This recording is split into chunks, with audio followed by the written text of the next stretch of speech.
Chapter 176, The Uchiha Way.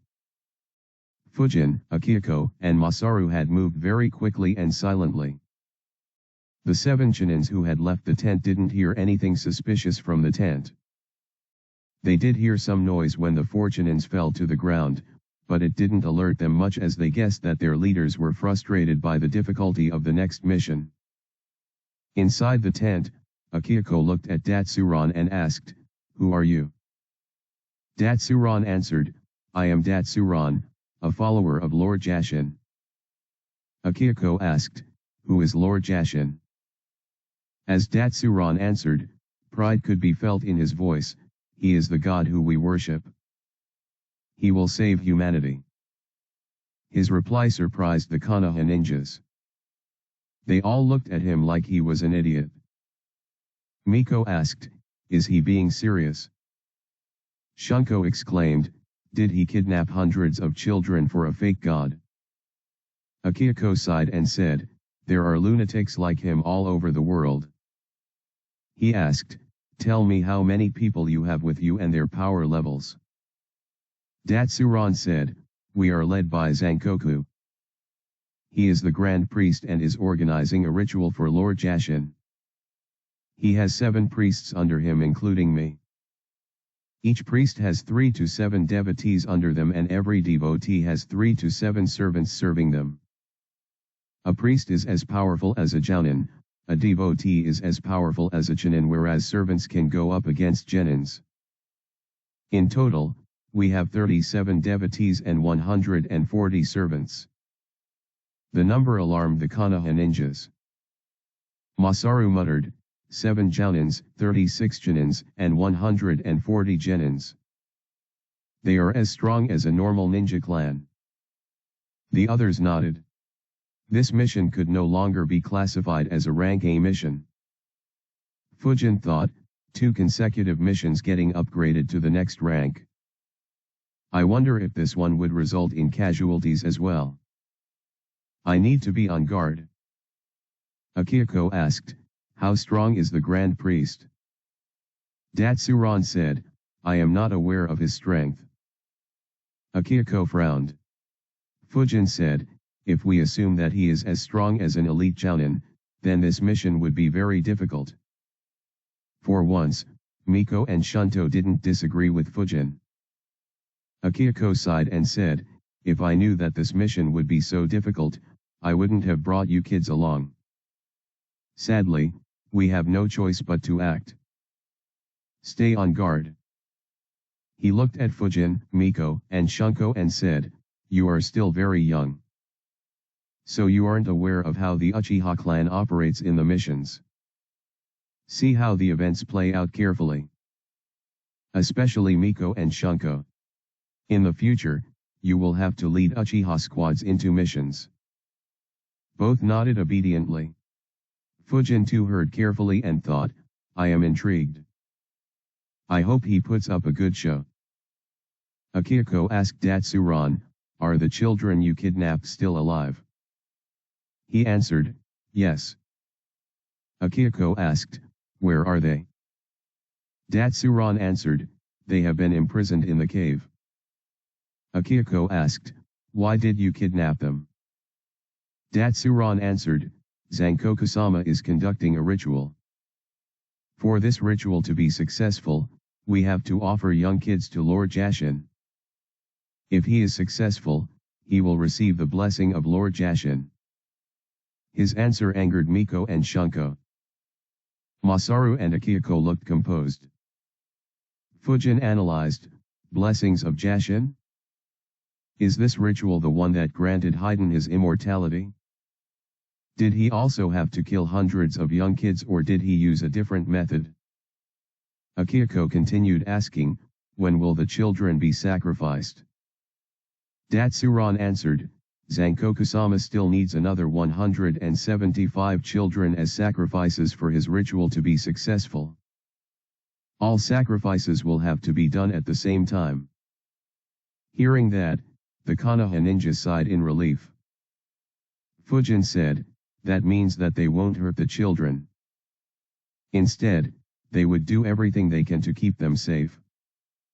Akihiko nodded, yes. We have time. The only worry will be if this Zankoku realized our threat and decides to kill the children before escaping. That possibility puts some pressure on them again. However, with the knowledge that the children will be safe, they knew that they can proceed with the mission without taking undue pressure or risks. Akihiko looked at Datsuran and commanded, leave the tent. Make your remaining 4 followers follow you into an empty tent. And make them sit next to each other with their eyes closed. Datsuran followed his instructions and left. Akihiko looked at Fujin and said, Fujin, follow me. He disappeared underground and followed Datsuran. Fujin followed him. Datsuran left the cave and looked at his followers and said, follow me. The 4 devotees that had arrived out of the cave with him followed him. One of them asked, where are we going? And what happened to Th? However, Datsuran harshly said, just follow me. His tone surprised the devotees. They thought, normally he is very cordial with us. Did he get into an argument with Yasuhiro-sama for his mood to become so bad? Not wanting to upset him, they followed him silently. Datsuran soon entered an empty tent. His 4 devotees followed. Datsuran looked at them and said, sit down in a meditative position. Close your eyes and listen to what I have to say. They nodded and followed his instructions. As soon as they sat and closed their eyes, Fujin launched air bullets at everyone's hearts and brains. Not expecting any such attack, all 4 were hit. They all died without making a sound. Fujin and Akihiko appeared from under the ground. Akihiko made a hand sign that buried all the dead bodies. Fujin looked at Akihiko. His thoughts became heavy as he thought, his tactic. Don't tell me. Elsewhere, Masaru looked at Yasuhiro and instructed him the same. He followed Yasuhiro along with Miko and Shunko through the ground. They used the same tactic. However, since Fujin wasn't with them, they had to cut their heads off from behind. They were able to do it successfully. Akihiko looked at Fujin and said, transform into one of the devotees. Fujin nodded and transformed. Akihiko checked his transformation and transformed into another devotee. He looked at Datsuran and said, lead us into the tents of others. Datsuran obeyed and left the tent as Fujin and Akihiko followed him. Masaru too used the same tactic. In no time, all the remaining 11 people in various tents were dead. The 2 teams met. Masaru said, now we just have to deal with those 20 who are patrolling. Akihiko nodded and asked Datsuran, can you call them back a few at a time? Datsuran replied, no. Yasuhiro is responsible for patrol teams. Masaru asked Yasuhiro. He said, our patrol teams move in pairs. I can call them all back one by one. Masaru said, do it. Yasuhiro immediately began recalling the patrol teams one by one. The patrol teams were made exclusively of servants. They were all very weak. The Konoha ninjas killed them all without giving them any chance to alert anyone. With all but the 2 priests dead, they moved towards Sari, who was analyzing the seals. Sara noticed them coming. Despite the disguise, he could recognize their chakra easily. He left the underground. Haru and Genji also followed him. Sara said, the cave has 120 seals inscribed in it. I will need some time to disarm them one by one without alerting their seal master. Akihiko said, we have these 2 under our control and they are ranked very high. So it may be better to just disguise as their followers and go in.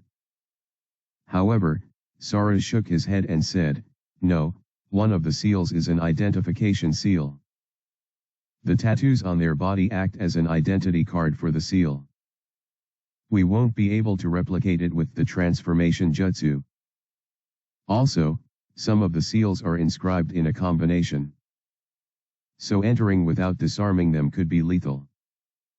Akihiko frowned. He asked Datsuran, "How frequently do you guys travel in and out of the cave?" He answered, "Everyone inside the cave is very busy with the ritual. So they don't come out frequently. I and Yasuhiro were responsible for deciding our targets and making the necessary preparations. Tomorrow, 2 more priests, their devotees, and their servants would leave the cave. One of them is responsible for combat, while the other specializes in reverse summoning. We would have left tomorrow for the next round of kidnapping." Akihiko looked at Sara. Sara said, "That should be enough time. It's already evening. So we can assume that we would have around 10 hours at the very least. It should be more than enough for me to get rid of the seals." Akihiko nodded and said, "All right. We are already in enemy territory. So we can't rest. In case they decide to come out in large numbers for some reason, we will be in a tough spot if half of us are sleeping. So eat your food pills. We will stay up until the children are secured." Everyone nodded and ate their food pills. Fujin asked Sara, "Can I observe you while you deal with the seals?" Sara was surprised by the request. He asked, "Are you interested in Fuinjutsu?" Fujin nodded. Sara said, "All right. You can follow me." Akihiko said, "In that case, we will leave the task of protecting Sara from any sneak attacks to you, Fujin. The rest of us will keep an eye on the cave entrance." Chapter 177, The Battlefield. Everyone nodded. Except for Fujin and Sara, the others took positions that would allow them to keep an eye on the cave entrance and help them in ambushing the enemy. Akihiko and Masaru also interrogated Yasuhiro and Datsuran about the interior of the cave. They drew up a rough map and also marked where the children were imprisoned. They also learned that the seal master was a priest as well. And he would never leave the cave. Meanwhile, Sara began releasing the seals that he had observed and put fake seals in their place instead so that the seal master inside the cave wouldn't be alerted. Fujin followed him and observed his work properly. He was surprised. Fujin thought, "Wow. His mastery of the seals is way beyond mine. No wonder he was so confident. I wonder if he is a grand master in Fuinjutsu." Fujin observed him very carefully. Though Sara used some seals that Fujin didn't know, most of the seals he used were the ones that Fujin knew or had read in the library. Though the seals were similar, Sara used many different methods to use the seals. What intrigued Fujin the most is how he placed fake seals and the speed at which he made them. The fake seal was placed almost instantly. Fujin's knowledge about seals grew every minute. Sara noticed Fujin observing him. He thought, "Looks like he is intrigued by the seals." Unfortunately, Fuinjutsu is very boring. He will be bored in some time. However, to his surprise, Fujin didn't lose his concentration for hours. In the end, he couldn't resist but ask, "Fujin, are you interested in becoming a seal master?" Fujin nodded and said, "Yes. I have studied some seals from the library. Though I am still a long way from becoming a seal master." If it was earlier, Fujin would have never exposed his skill with the seals. However, after inscribing his home in 10 times more seals than what the Jashinists inscribed on their base, it was only a matter of time before his skills became known. So he didn't bother hiding it actively anymore. Sara was surprised. He thought, "Now it makes sense why he has been observing my actions with so much concentration." He said, "That's good. If you have any questions, you may ask me." Fujin immediately thanked him. "Thank you, Uncle Sara." Fujin was aware that an opportunity to ask queries to someone as skilled as Sara in Fuinjutsu would be very rare. Fujin asked him for every doubt that he had. Surprisingly, Sara answered every question patiently while doing his job. This continued until 4:30 a.m. when Sara was finally done. The group soon gathered together. Sara said, "The seals won't alert them of our presence any longer. We can enter the cave. I also added some seals that would help us deal with any more seals they might have inscribed inside the cave. So I would be able to neutralize them in much less time." Akihiko nodded and said, "Good work. But, let's wait here for now. The two groups who would leave the cave will become suspicious if they don't find anyone here. So we will kill them first. Set up a battlefield here. I want them trapped outside the cave and also ensure that they won't be able to send any messages outside. One of them specializes in reverse summoning. So shut that down as well." Sara smirked and said, "All right." He immediately got to work. He began inscribing seals in front of the cave entrance. Once they were done, he inscribed seals all around the place.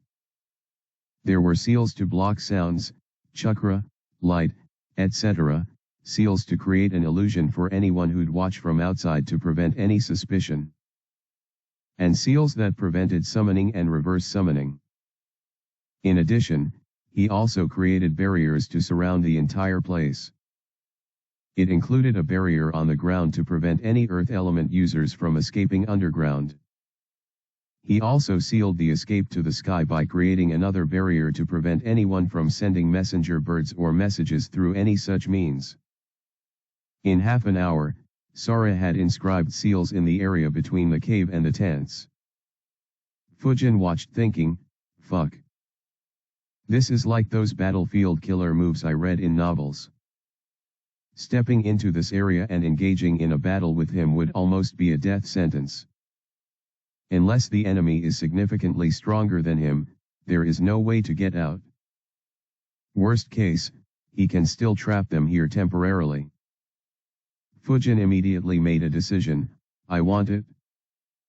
But not this one. It is too slow. Once I reach the Grandmaster level, I'll create a battlefield that I can deploy in seconds. It will be my hunting ground." With his work done, Sara approached Akihiko and said, "It's done." Masaru smiled and said, "Let's kill those bastards." Other than Akihiko, Masaru, and Fujin, the other four weren't aware of what was happening. Miko asked, "What exactly did you do, Uncle Sara?" Sara said, "I have inscribed seals in order to create the perfect ambush spot. Once they leave the cave, they will be trapped.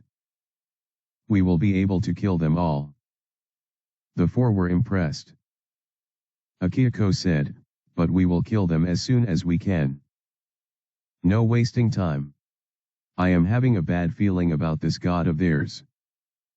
Sara, tell everyone their spots. And keep Fujin and Miko together. They will begin the ambush." Sara nodded. He assigned positions to stand for everyone. Once everyone was in place, he said, "As long as you are standing at the assigned spots, the enemy won't be able to see, hear, or sense you. Of course, when you attack, they can guess from where the attack is coming." He looked at Miko and Fujin and said, "I will put up a barrier against the cave entrance once everyone leaves. Once you see the barrier, you can attack." They both nodded and stayed in their position. Their position was directly next to the entrance. Once the barrier was up, they would launch their jutsu. Everyone else was standing in such spots that they wouldn't get in the line of fire. They waited patiently for the Jashinists to leave the cave. They waited for half an hour, then 2 hours. However, no one left the cave. Miko was very annoyed. She complained, "When will those lazy asses come out of the cave?" Fujin sighed and said, "They aren't gonna come faster if you keep yelling." Miko's shoulder dropped. She muttered, "Maybe they would if I left this stupid battlefield." Fujin looked at her and wondered what Sora would think if he heard what Miko said. Thanks to the seals in their spot, other than them, the others didn't hear what they were speaking. So he alone had to hear her complaints. Finally, at around 7:30 a.m., some people began appearing from the cave. All Konoha ninjas readied themselves for a battle.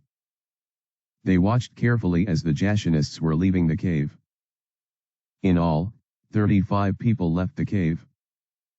2 of them were priests, 9 were devotees and 24 were servants.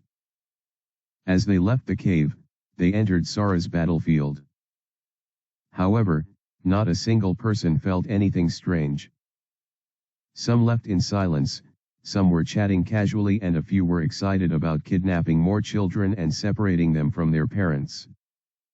They talked as if it would be the greatest offering to their god. Sora and Akihiko paid close attention to the entrance of the cave. Their Sharinans observed as deep into the entrance as they could. As soon as the last person entered the battlefield, Akihiko nodded. Sora made a hand sign and a barrier sealed them, cutting all access to the outside world. Fujin and Miko saw it. Both immediately built up a huge chakra. Wind release, infinite breakthrough jutsu. Fire release, majestic destroyer flame. Miko converted a quarter of her chakra into fire and expelled it from her mouth. The Jashinists weren't expecting any attack. Suddenly feeling the heat on their back shocked them. They turned around to see a sea of flames heading at them. However, the very next moment, a massive wind hit the sea of flames. It made the fire burn even more fiercely and made it spread out. In addition, the winds themselves were extremely sharp. The wide range of the jutsu meant that none of them would be able to dodge it. The Jashinists who were closer to the cave had no chance of resisting. They were burned alive. Luckily for the 2 priests, they were among the first ones to leave the cave. They immediately made hand signs to use defensive moves. One of them used the water prison jutsu to protect himself, while the other slammed his hands on the ground to use earth wall jutsu. Some of the devotees also tried using jutsus. 3 tried escaping underground, 4 decided to hide behind their priests while 2 panicked and couldn't do anything. Unfortunately, the attempt to pour chakra into the ground to raise an earth wall by the priest was blocked by the barrier. The 3 devotees who tried to escape underground were also blocked. They were shocked. They looked ahead to see dozens of servants being engulfed by the fire. The priest looked at his fellow priest and immediately jumped into his water prison. The other priest allowed him in. The fire finally engulfed them. The priest sighed in relief when the fire didn't penetrate the water prison. However, all of a sudden a huge cut appeared on the water prison. It entered half a foot into the prison. The priests, who had just put their guard down, immediately began pouring their chakra into the water prison. Chapter 178, That's Just Pathetic. The fire died after around a minute. The priest finally stopped the water prison jutsu. They looked around them and were stunned. It looked like a picture from hell. All their servants were dead. The stench of their dead bodies burning lingered in the air. 6 of their devotees were dead as well. The remaining 3 had terrifying burns on their bodies. Fujin looked at their expressions. He could see the fear on their faces. He sighed and thought, in a world like this, I can understand people being cruel. After all, there are so many wars, so many evil schemes and thousands of people with superpowers. There will be people who have horrible pasts. There will be people who are ambitious. However, if you are cruel to ones weaker than you, then you should be prepared for the same happening to you when you meet someone stronger. These guys are cruel to those civilians and children but are terrified while facing us. Now that's just pathetic. The Jashinists were usually the ones who looked at others in contempt. However, if they could hear the contempt Fujin had for them, they might die just of shame. The remaining Jashinists noticed Fujin and Miko who had left their spots earlier. One of the devotees yelled, "Who are why?" However, even before they completed their question, a kunao pierced through the hearts of each of the remaining devotees. At the same time, Akihiko and Masaru flickered in front of the two priests and cast a genjutsu on them. Despite being on alert due to the crazy ambush, they weren't on guard against the Sharinan. Both immediately fell under their genjutsu. The ambush battle was won in less than a couple of minutes. Except for Akihiko, Sara, and Masaru, the others were surprised at how quickly the fight was over. Miko exclaimed, "They were defeated so quickly." Fujin thought, "I was right. The utility of this battlefield is crazy. I have to make one too." Masaru smirked and said, "That's the magic of Sara's battlefield. The enemies always get caught off guard. And against the fire-wind combo, only water or earth jutsus could protect them. But, the barrier blocks most of the earth jutsus. So it leaves just one element to defend within a fraction of a second." Akihiko looked at Fujin and Miko and said, "Your combination jutsu is very good. It pretty much finished the fight." After praising them, Akihiko and Masaru began interrogating the priests. Fujin looked at Miko and asked, "Which jutsu did you use?" "It was much stronger than your fireball or fire dragon jutsu." Miko smirked and answered, "This is one of the strongest jutsus of my clan. It is called Majestic Destroyer Flame Jutsu." Fujin was surprised. He thought, no wonder that felt slightly similar. It's the one Madara used against the ninja army. I thought it'd be rank A or S jutsu. Then again, the scale of her jutsu is probably not even a tenth of what Madara did in the war even with my aid, and yet she looks so exhausted. Miko looked at Fujin who was in his thoughts and said, "What are you thinking?" Fujin replied, "Nothing. Your jutsu is very strong. And it combines perfectly with my infinite breakthrough jutsu. It is much better than when we used the great breakthrough alongside fireball or our elemental dragon jutsus." Miko nodded and said, "Yes, it spreads like a sea. That's why the combination got stronger." Fujin looked at her and said, "Yeah, but it also drains a lot of your chakra." Miko said, "Yeah. I lost a quarter of my chakra. Though it'll be fine as the soldier pill should regenerate my chakra soon." Fujin nodded. His chakra was already recovering. Akihiko and Masaru interrogated the priests similar to how they interrogated the other two. The information they received was the same. Masaru said, "We won't get any new information from them." Akihiko nodded, "Yeah." He grabbed a tanto and swiped it horizontally. The head of the priest he was interrogating flew in the air. Fujin observed carefully, thinking, "I wonder if he'd get up like Haydn." Masaru asked, "Why did you kill him? Won't it be convenient to use them?" Akihiko shook his head and said, "They are supposed to leave today. If we use them to infiltrate the cave, it will raise suspicions. And since it will cause suspicion, it's better to just use the transformation jutsu. Besides, controlling Jounins costs a lot of chakra." Masaru said, "All right." He killed the other priest. Datsuran and Yasuhiro were also beheaded. Fujin was surprised. He wondered, "I was sure that they would use them to infiltrate. Was my analysis wrong?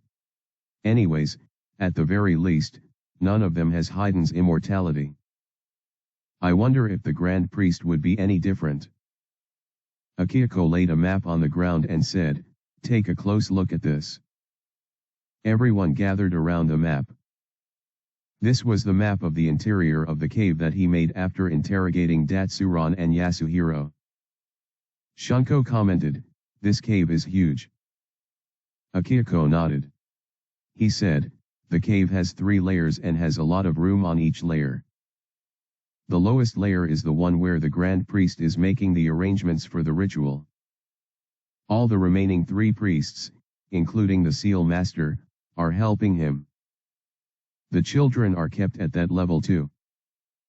Fujin asked, "Will we directly infiltrate into the lowest layer? Or will we kill off the devotees and servants on the layers above?" Akihiko answered, "Though their numbers sounded high, their fighting power is quite weak. The priests aren't as strong as us Chounins, while the devotees and servants are very weak compared to any of us. A good fire-wind combination jutsu can wipe them all out. So I am not worried about their interference. We will focus on moving to the lowest level after making some preparations. The major issue is that all the children aren't kept together. As you can see, at the lowest layer, there is 1 central room and 5 rooms surrounding it, forming a perfect pentagon around the center room. The children have been divided into these 5 rooms equally. Sara, you and Haru will be responsible for keeping the kids safe when we reach the lowest level. You 2 will have to make shadow clones so that you can cover all 5 rooms. Others will help me in defeating the enemy." Everyone nodded. Akihiko made a hand sign and disappeared underground. Others followed him. They entered the mountain.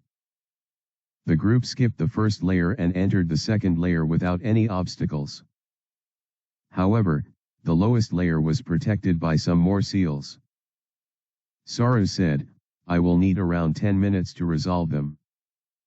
Akihiko replied, "Take your time. Just don't alert them. Haru, stay with him. Others come with me." The group split into 2 once again. After moving some distance, Akihiko stopped and looked straight ahead at a cavern. He said, "According to the intel, the devotees of the Seal Master stay in this cavern. And, he is the only priest that has 7 devotees." Shunko asked, "Should we kill them?" Akihiko said, "No, they are useful to us alive." He looked at the 3 Chunins and said, "Keep an eye on the entrance. If someone enters, let them come in and kill them silently." The 3 Chunins nodded. Deep in the cavern, 3 men were eating breakfast. However, their meal looked to be a lot for a morning breakfast. One of them said, "The work has been so high lately. We had to stay up all night." Another sighed and replied, "Yeah, and we have to get back to work by noon. I hope Zankoku-sama's ritual gets completed soon." As they were talking, they saw a few silhouettes. They quickly looked at them and recognized them instantly. They stood up immediately and asked, "Datsuran-sama, why are you here?" In front of them, Datsuran stood along with 2 of his devotees. All 3 wondered what they were doing in this part of the base. But, suddenly the eyes of Datsuran and his devotees turned red. The 3 weren't able to take their eyes off them and fell into a genjutsu. Masaru smirked, "Easy as always." Akihiko nodded. The Uchihas cast more genjutsu and left. The group moved around the cave. They put 5 devotees and 12 servants under genjutsu before returning back to where Saru was. Saru said, "I can deactivate the seals now." Akihiko said, "Wait a few minutes." Saru knew what Akihiko was planning. He nodded. Soon, 3 devotees suddenly moved from the second layer into the lowest layer of the cave. Due to the seals, there were no physical guards present anywhere in the cave. After entering the lowest level, they went towards the seal master. Akihiko said, "Deactivate the seals without letting him catch on." Sora deactivated the seals and placed fake seals in place. Immediately, all 8 of them headed to the lowest level while still staying underground. Sora and Haru split off from the group and headed to where the children were kept. The others headed towards the Grand Priest. Chapter 179, A Blood Dome? In the central room at the lowest level of the cave, the Grand Priest was meditating at the center of the cave. The Grand Priest was from the same generation as Konoha's legendary Sunnins. His body was extremely muscular. However, he had numerous sword scars and burn scars all over his body. Even his face had 2 huge sword scars forming an X on his face. In addition, his left cheek had a burn scar that covered it entirely. The room was quite unique as well. There was a circle dug into the ground that surrounded the entire room. It was about 3 inches deep and 6 inches wide. 5 straight lines were dug from this circle into the 5 rooms that surrounded the central room with the same depth and width. In addition, an equilateral triangle was dug such that it was inscribed in the circle. There were also 7 pillars in the room. They were all equidistant from where the Grand Priest was meditating. Most importantly, blood flowed through the circle and the triangle. In addition, the ground and the walls were covered with mysterious symbols. The devotees and the servants were working on drawing even more symbols as the priests supervised. On one of the pillars, an old man sat. He had a long white beard that extended up to his abdomen. However, in contrast to his beard, his head was as bald as a desert landscape. Like the Grand Priest, he too had a few sword scars on his body. However, unlike him, the old man's body was very fragile. He wore a clean silver robe and observed everyone around him while stroking his beard. He thought, the preparations for the ritual are almost over. Soon, we will only be missing the children. Once Datsuran and the rest bring the children, we will add the blood of the children from the 5 rooms to this room and begin the ritual. Then we can begin the ritual. The old man, who thought about killing 375 children with no remorse or pity, was the one who had placed seals in the cave. As he was observing everyone's work, he noticed 3 devotees approaching him. He looked at them and asked, "Why aren't you 3 resting?" One of the 3 devotees laughed awkwardly and said, "Isamu-sama, the ritual is so close to completion. We were excited and couldn't sleep. So we decided to help complete all the preparations before sleeping." The old man looked at them and thought, "Not bad. Unlike the other priests, all my devotees are extremely dedicated to Lord Jashin."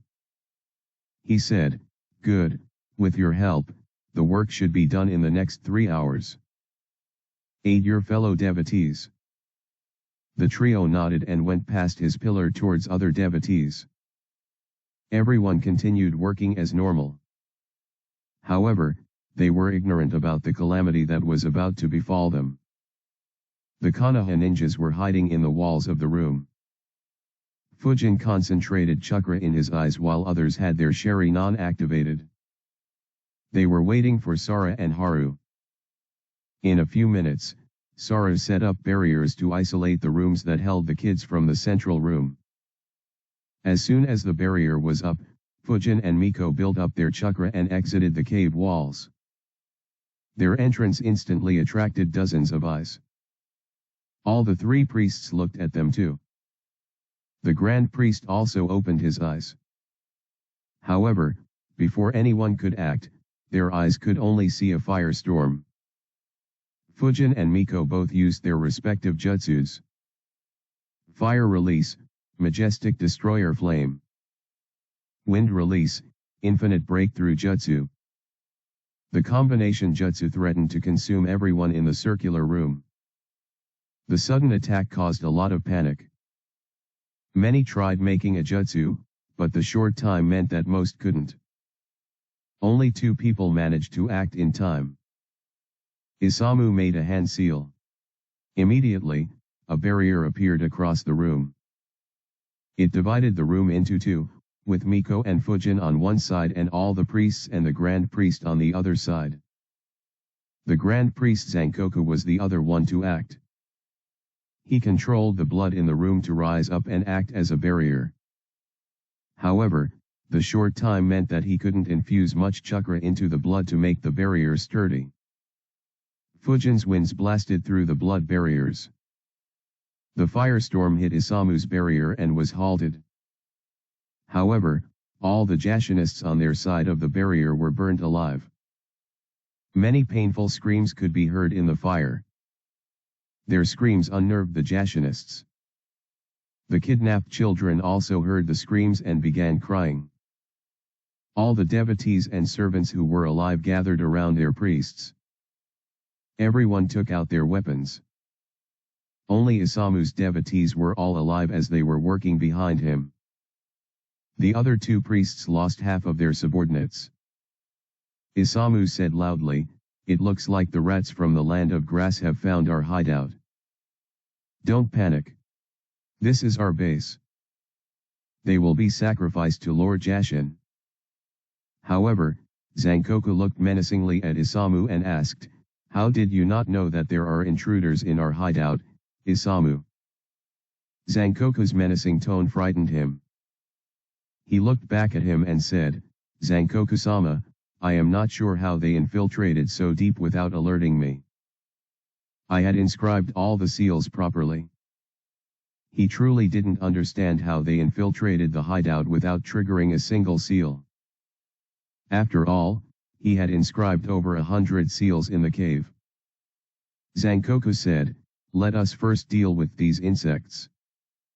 Then I'll take care of you." Isamu's expression was grim. He focused his eyes beyond the barrier. A firestorm was still raging in that part of the room. He thought, "How the fuck did these rats appear here? I need to finish them off personally. Otherwise, I might be the unlucky person to suffer Zankoku-sama's wrath." He made a hand sign intending to activate the seals that he had placed in the room. However, at that time, 2 swords pierced through his body. This sequence of actions shocked all the Jashinists. They looked at Isamu with stunned expressions. Even Zankoku was shocked. He initially suspected that Isamu had betrayed them. But now Isamu was betrayed by his own devotees. Isamu's face was full of disbelief. He turned his head around and looked at his 2 devotees. He asked, "Why?" He died without understanding why his obedient devotees killed him. The remaining 5 devotees of Isamu were the ones who had the highest impact other than Isamu himself. They looked at their fellow devotees in rage and disbelief. One of them yelled, "Why did you kill our priest?" One of the killers shouted, "This perverted old leecher killed my mother."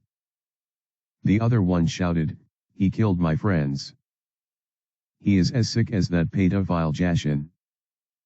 Their words shocked everyone. They were filled with rage. Zankoku shouted, "How dare you commit blasphemy?" Akihiko saw these interactions and smirked. He thought, it's so easy to rile them up. Their small argument caused a distraction. Zankoku was about to kill them when he heard a cracking sound.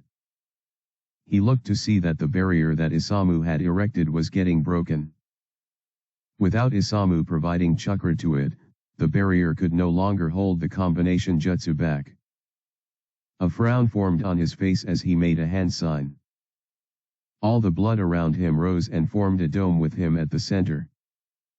The dome also covered the other 2 priests and their subordinates. However, the subordinates of Isamu were left without any protection. With Isamu dead, his devotees understood that they wouldn't get any help from Zankoku. They looked at Isamu's killers in anger while making hand signs to use a jutsu to protect themselves. However, the two who killed Isamu began attacking the devotees who were making hand signs. This enraged them even more. They shouted, "You killed our priest and now you too want to eliminate us too." In a rage, 4 devotees attacked the 2 traitors. The 2 traitors resisted. They were about to engage in an all-out fight when 2 kunaus pierced the back of 2 of those devotees. They turned around to see one of their fellow devotees killing them. They exclaimed, "You too." At that instant, the barrier finally broke. The firestorm hit the blood dome and the subordinates of Isamu. All of Isamu's subordinates were burned alive like the others who had already died. However, the blood dome stayed strong. Fujin and Miko's combination jutsu wasn't able to pierce through it at all. Fujin thought, "This is new. He is using the blood that was flowing in the room like a water element user would use water. I wonder if all water affinity ninjas can do this, or is this something different? Also, his chakra is very strange. I have never sensed a chakra like his. It's quite high but is unstable. And it gives a different feeling as compared to normal chakra." From within the blood dome, Zankoku too observed Fujin and Miko. Chapter 180, A Bloody Battle. Zankoku observed the 2 kids as he thought, hidden leaf headbands. And that girl is an Uchiha. There should be more. No wonder that old buffoon's followers betrayed him. As he was analyzing, Zankoku immediately looked at the ground below. He muttered, "As I thought." Wanting to take advantage of the combination jutsu, Akihiko and the rest decided to do another surprise attack from the underground. However, due to having meditated in this room for several days and due to the preparations he had made for the ritual, Zankoku noticed a few ninjas infiltrating from the ground. He focused chakra on his right leg. His leg was covered in a red aura. He raised his right leg and slammed it down with all his power. He decided, it's impossible to conduct the ritual here. They will keep coming like flies no matter how many I defeat. But, I am definitely killing these fuckers who destroyed my ritual. He shouted, "Escape the cave." Zankoku kicked down at the center of the cave. Cracks began appearing. They expanded without slowing down. A shock wave was also sent into the ground towards Akihiko and company. They all were hit by the shock wave. Fujin and Miko watched as the cracks moved towards them. Both flickered and entered into the walls at the same time and used Earth instantaneous body jutsu to escape the collapsing cave. Akihiko and the rest were hit by the shock wave but weren't much injured. They too employed means to escape the cave. As the cracks spread, they also reached the 5 rooms where the children were held. Sora and Haru and their clones watched with grim faces. Sora had only created one barrier to stop any random attacks from entering there. Fujin and Miko's combination jutsu hit all the barriers that he had created. But, this barrier won't protect the kids if the entire cave was collapsing. Sora, Haru, and the kids noticed as the ground began cracking. The children immediately began crying loudly. Sora and his clones desperately made hand signs. After making hand signs, they slammed their hands on the floor. A barrier appeared along the floor, barely protecting the kids from any harm. However, at that time, the walls had begun cracking. Haru and his clones immediately placed their hands on the walls and poured earth chakra into the walls to strengthen them slightly and prevent them from collapsing. Sora and his clones used this window of time to create more barriers. They first made a barrier along the ceiling to prevent any rocks from falling on the kids. They followed by creating more barriers to protect the children from all sides and ensure that the floor and the ceiling were connected properly. Right when the last barrier was erected, the entire cave collapsed. Fortunately, Due to the barriers, the children were safe. Sora and Haru were breathing heavily, but a smile could be seen on their faces. The kids were safe. However, despite being safe, the kids were still wailing loudly. After all, the experience was very scary. Sora and Haru looked at them. Haru and his clone made a hand sign. They cast genjutsu on all the children and made them fall asleep. When the kids fell asleep, he and his clones all fell to the ground. Sora looked at him and said, "You have lost a lot of your chakra." Haru replied while breathing heavily, "Yeah, I poured almost all my chakra into the walls." Sora said, "Yeah, good job. If you hadn't, I wouldn't have managed to complete the barriers in time. Anyways, take a rest. The soldier pills should begin recovering our chakra, but we won't be able to participate in the fight above. We will ensure that the kids stay safe." Haru nodded and sat in a meditative pose. Sora too joined him. While meditating, he thought, that chakra spike just before the impact was different. I guess there is more depth to this god after all. That said, he will be no match against the Sharingan. This mission is over. Fujin and Miko were the first ones to leave the cave and appear outside. They saw as the mountain in front of them crumbled. Fujin said, "That guy is much stronger than I expected." Miko nodded, "Yeah, his chakra is almost as high as Sensei. And it doesn't seem humane." Fujin agreed, "Yeah, his chakra makes me feel sick. I wonder why that is." At that time, Akihiko and his group emerged from the underground. There were no casualties in their group. A few seconds later, the Jashinists also began appearing. Every Jashinist who was at the lowest level survived. However, in the above layers, all the servants died. Only the 7 devotees made it out alive. Their group now contained 1 grand priest, 2 priests, 8 devotees, and 20 servants. Akihiko looked at the Jashinists and said, "Miko, save your chakra. Fujin, give me a big one." Without a word, Fujin used another infinite breakthrough jutsu at the Jashinists. Akihiko followed by expelling a huge amount of fire into Fujin's jutsu. Though their combination wasn't as good as Fujin and Miko's, it was still very threatening. The wide range meant that it couldn't be dodged. Zankoku snorted, "How many times will you use the same trick?" He joined his hands together, almost as if he was praying. His chakra suddenly spiked. A few gallons of blood appeared from the ground and began floating in the air.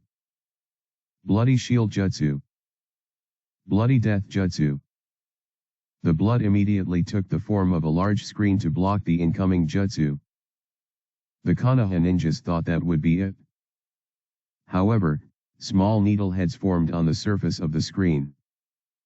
Thousands of needles made of blood were launched at the Konoha ninjas. Fujin expected the firestorm to deflect all the blood needles. However, they just pierced through the firestorm with ease without changing directions.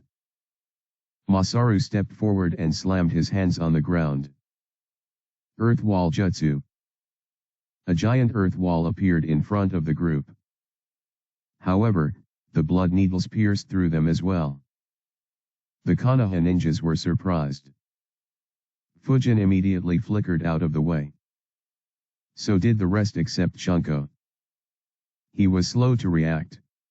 His eyes saw the wall being penetrated, but his body was slow to react. His Sharinans watched the dense blood needles coming at him and he barely moved to dodge the attack. A bunch of blood needles scratched his body, leaving him with 10 to 12 cuts. Fujin wondered, what the heck is with this blood? It's almost as penetrative as my wind vacuum technique jutsus. A similar thought ran through the minds of the Uchihas as well. The jutsu was very lethal. Akihiko quickly scanned Shunko with his Sharingan. The wounds on him weren't lethal. He looked at Zankoku and had a bad feeling. A huge grin could be seen on Zankoku's face as he made the seal of confrontation with his left hand. Akihiko followed his gaze and looked at Shunko. His eyes widened as he saw the chakra gathering on the spots where the cuts had appeared. He yelled, "Shunko, move away." Shunko didn't understand why he said so but still jumped backwards. Unfortunately, 12 explosions took place on his body at the same time. His loud shriek could be heard. Akihiko immediately flickered next to him but stayed at arm's length. He created a shadow clone to check on him. The Jashinists smirked at seeing their leader handling the enemies by themselves. Their morale was raised. They all got on the attack. However, even before they could get on the attack, Fujin, Masaru, and Miko got on the attack. They didn't know what had happened with Shunko. So they stayed clear of all blood controlled by Zankoku. Fujin attacked them with the air bullet jutsu from a range, while Masaru and Miko used Phoenix Sage Fire jutsu. Their aim was to restrict the movement and kill off the weaker enemies. Unlike the earlier instance, this wasn't a large-scale jutsu. So Zankoku didn't waste his chakra to put up a huge defense. Without his help, the servants were sitting ducks for the Konoha ninjas. 12 servants died in this attack. The devotees and priests were safe, but their jutsus were disturbed. Akihiko and Genji looked at Shunko in this short window of time. They examined his injuries. Fortunately, his life wasn't in danger. He was still conscious. Akihiko said, "It looks like when he was cut, some of the blood that guy controlled was left on Shunko's body. Only that blood exploded. That's why the injuries aren't lethal." Genji nodded. He agreed with the analysis. Akihiko said, "Carry him away from here. He is in no condition to fight." Genji nodded, "All right, I'll take care of him." He carried Shunko and flickered away. Akihiko looked at Zankoku with a serious look on his face as he wondered, what the heck is his jutsu? I thought he controlled external blood similar to water. But this looked more like the explosion release than a variant of water release. He noticed Fujin, Miko, and Masaru keeping the enemy busy and decided, it doesn't matter. This farce has gone on